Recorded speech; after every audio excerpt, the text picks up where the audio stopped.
National Weather Service confirming it was a meteorite that flashed over the sky in the Midwest early this morning. Susanna Song joining us live from Chicago's museum campus with that story. Good morning, Susanna.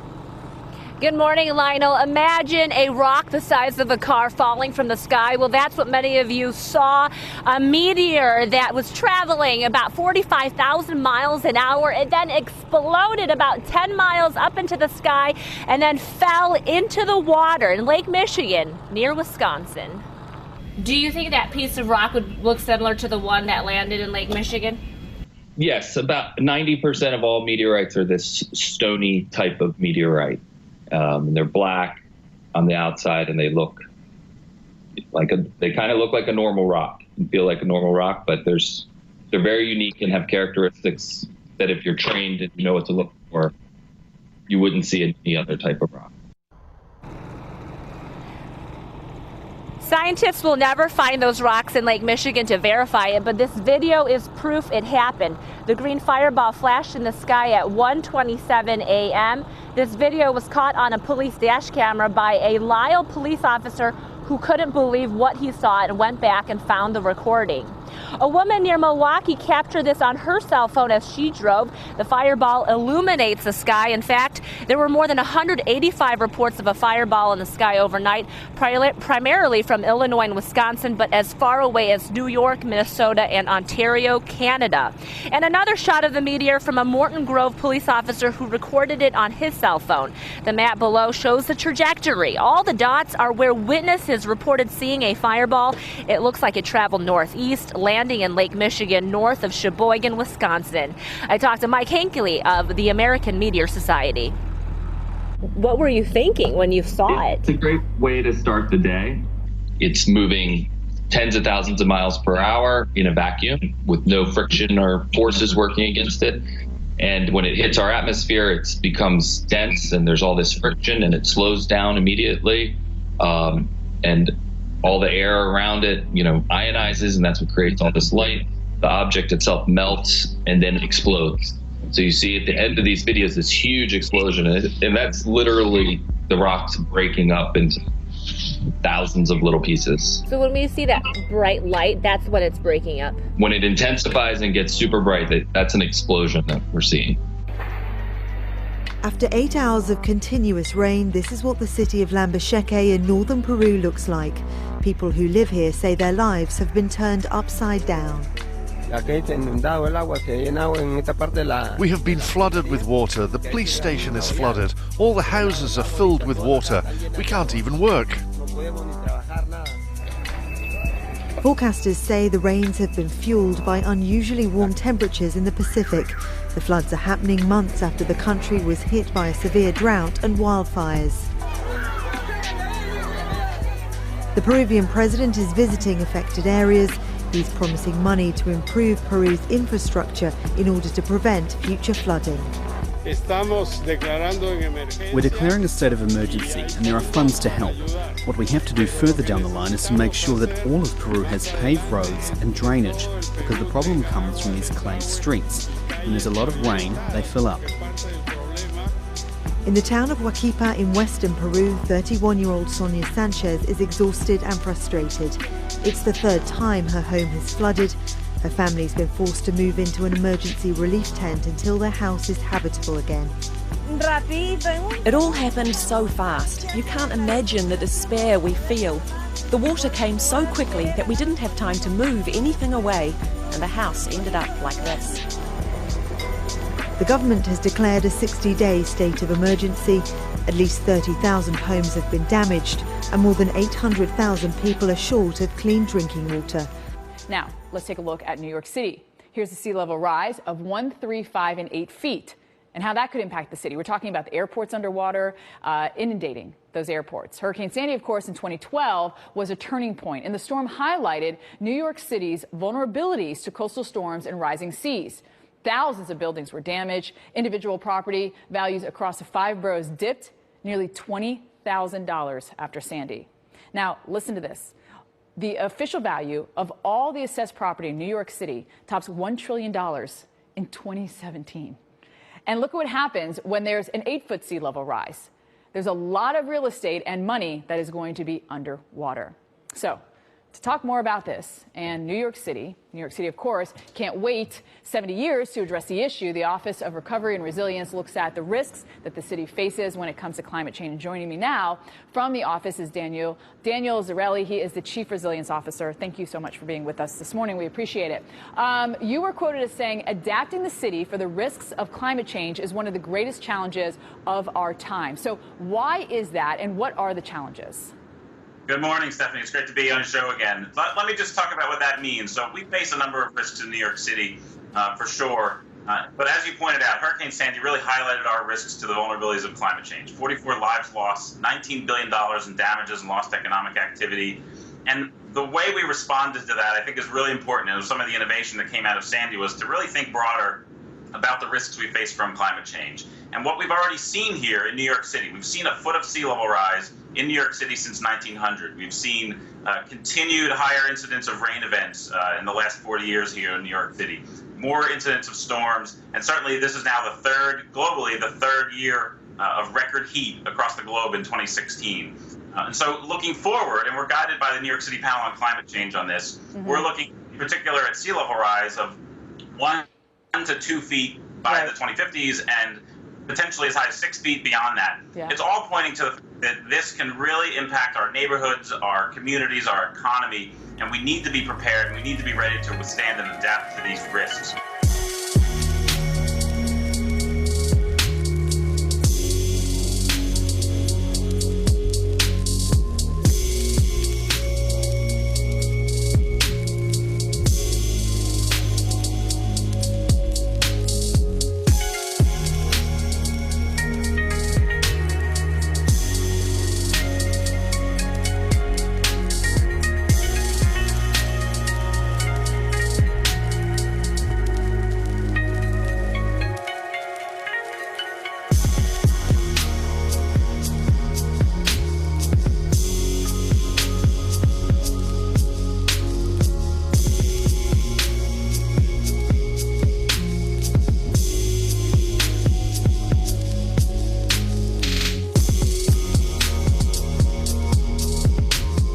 3 days of heavy snowfall triggered a series of avalanches in central and northeastern provinces of Afghanistan. Snow has buried 2 villages in Bagmatal district. Rescuers recovered at least 50 bodies from one village. They're still trying to reach the other. The minister in charge of disaster management says at least 150 homes have been destroyed.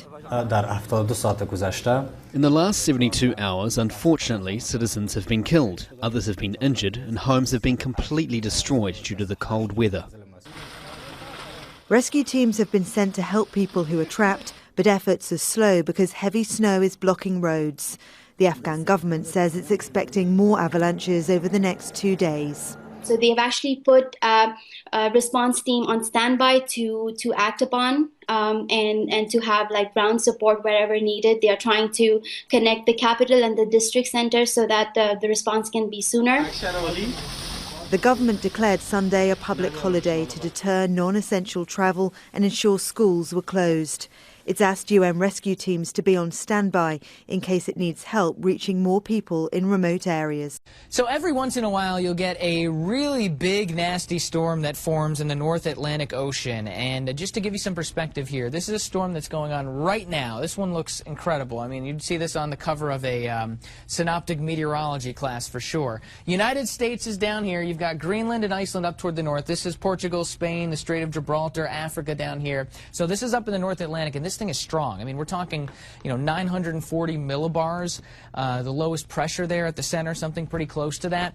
And that's getting down pretty close to hurricane strength. And I know when you look at this thing, it almost looks like a hurricane, doesn't it? But I can guarantee you it is not a hurricane. This is a completely different type of storm, even though they're both areas of low pressure. But look at this. Now, the storm is forecast to weaken as it moves toward the north a little bit, but Iceland just getting hammered with some strong wind from this storm. Look how far toward the south the Kama cloud extends, almost down to Africa. Just an amazing-looking storm.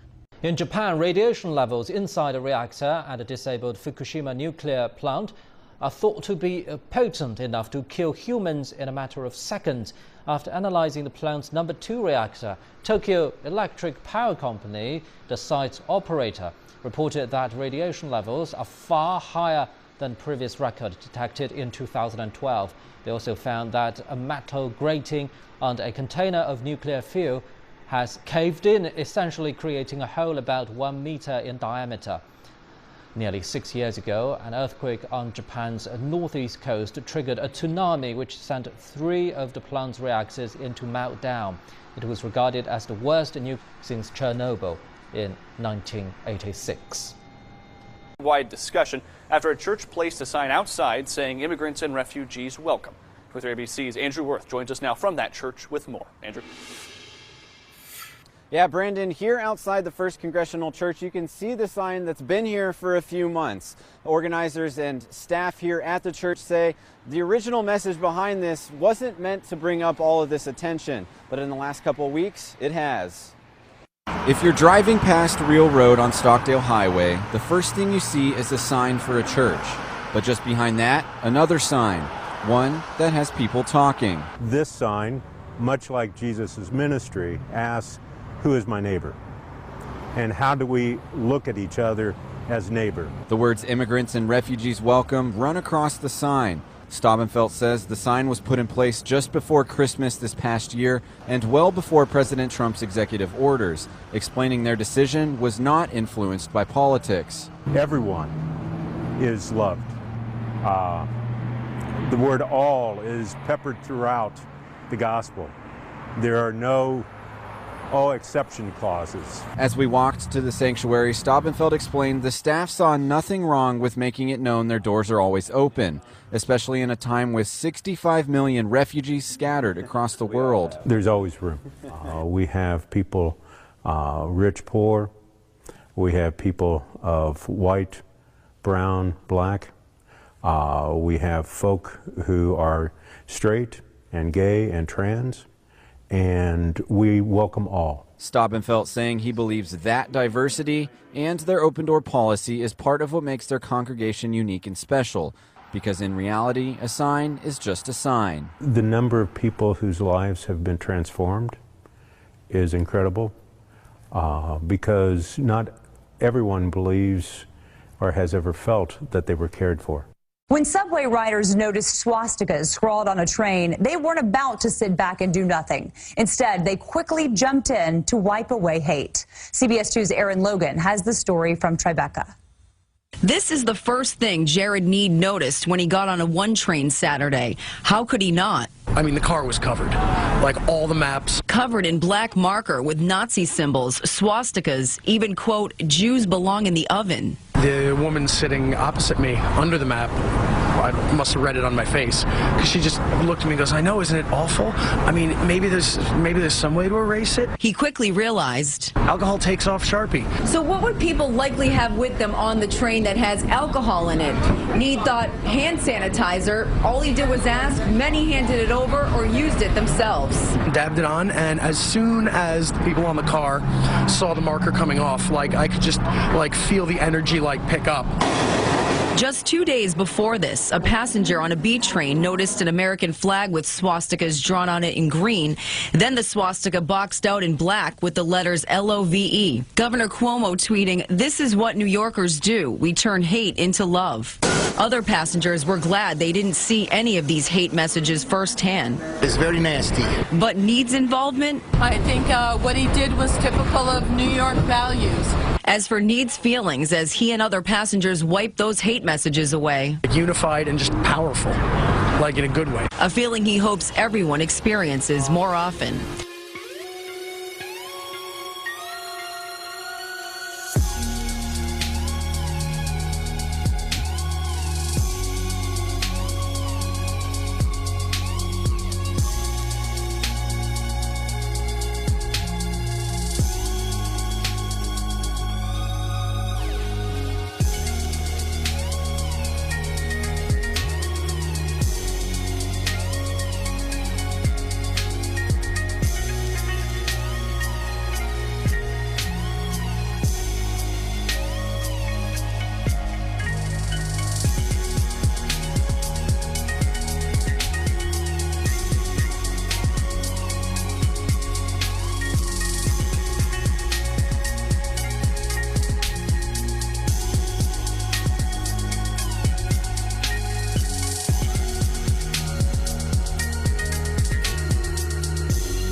have new information tonight on President Trump's travel ban. The Justice Department is now appealing a judge's ruling that temporarily blocks the order. The move comes amid protests at places including the Stonewall Inn. Right now, the travel order remains on ice, but how long that freeze will last is anybody's guess. Some people from 7 Muslim-dominated countries can now travel to the U.S. after a federal judge in Washington state issued a restraining order on President Trump's executive order banning their entry. It is not the loudest voice that prevails in a courtroom. It's the Constitution. A State Department spokesman says up to 60,000 foreigners whose visas were electronically canceled have had the action reversed. But it's unclear what's being done to help those whose visas were physically canceled. The decision by the federal judge, appointed by President George W. Bush, drew scorn from the commander-in-chief. Mr. Trump tweeted, quote, "The opinion of this so-called judge, which essentially takes law enforcement away from our country, is ridiculous and will be overturned. When a country is no longer able to say who can and who cannot come in and out, especially for reasons of safety and security, big trouble." The Justice Department says it will seek an emergency stay of the order. Meanwhile, protests continued today across the country, with thousands of people rallying outside the historic Stonewall Inn in New York City. Right now, we are in danger because what we have seen since the beginning of this administration is all connected. Protesters also marched in Washington this afternoon, demanding a permanent end to the travel ban. Tens of thousands also packed the streets of London, some carrying signs that read, "Fight ignorance, not immigrants." A Fox News alert and a bit of saber rattling by China. This just a couple of days after the U.S. Defense Secretary James Mattis was in Tokyo saying that the U.S. would defend Japan's claim to what are called the Senkaku Islands. Well, just today, China sailed 3 of its warships past the Senkaku Islands. It claims them itself, as does the island of Taiwan. They are disputed. The United States believes that Japan has the legitimate claim. Now China has sailed its warships through Japanese waters, territorial waters, and past these Senkaku Islands. This again against the backdrop of Secretary James Mattis, who was in Tokyo a couple of days ago saying that the U.S. would defend Japan's claims. We'll certainly keep an eye on this very interesting and developing story. Playing cat and mouse with border agents in Mexico. Reuters capturing footage of migrants from Central America huddled in the shadows, waiting for their chance to leap onto a cargo train headed north. But with Donald Trump in the White House, their ultimate destination, the Mexico-U.S. border, is a window of opportunity that may be closing. We're in search of the American dream. This is our goal. The struggle is getting there. The migrants face growing risks as they make their journey north. Mexico beefing up its own border forces. Last year arresting nearly 150,000 migrants from countries like Guatemala, El Salvador, and Honduras. Experts say many are running from poverty and gang violence, and their numbers are surging as people try to squeeze in before the new U.S. president makes good on his campaign promises. If that man Trump ends up building a wall or hires 5,000 more border agents, then it's going to get a lot tougher to get in. The U.S. detained more than 400,000 people along its southwest border with Mexico last year, a 25% jump from the year before, the vast majority from Central America. They want Marine Le Pen to be France's next president.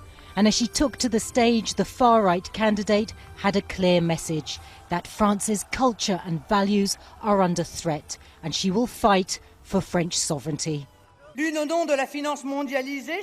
Two ideologies want to submerge our country, global finance and radical Islam. Confronting these two totalitarian ideologies challenges our liberty and our country. The global economy kills by suffocating slowly and aggressively. Fundamental Islam is aggressive and planned harassment against the French Republic. Thousands of people came to Le Pen's campaign launch in the city of Lyon, won over by her promise to protect French jobs, cut rights for foreigners and keep Europe at bay.